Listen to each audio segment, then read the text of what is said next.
Yan ang mango graham. Ito yung mga mangga. Yung graham. Lagyan mo muna ng ano. So, binabad natin sa iba para maging siya. Ay, masyado atang babad ano. Di, lagyan mo muna ng ganito. Nilagyan mo na. Para matamis, pero konti lang. Huwag masyadong ano. Para hindi masyadong matamis. Yan.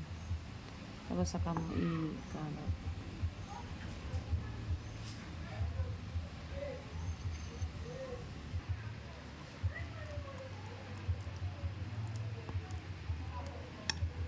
Gatas. Ayan, so pagkatapos ng layer ng ano, layer ng graham is mango, tapos gatas ulit. Tapos, pagkatapos ng mangga ay gatas, tapos graham ulit. So, yan. So, tatlong layer ng graham. Okay na yan, no? Then, another doon. Kaya lang ito yung ano. Then, maglagay ulit tayo. Kaya na dito na. Kaya na makapal na kasi walang space ng ref. Puno kasi yung ref. Ayan. So, ilang level na ito?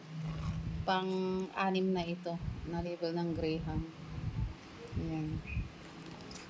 Ayan. So, pang-anim na siya, guys. Then, sarap siya.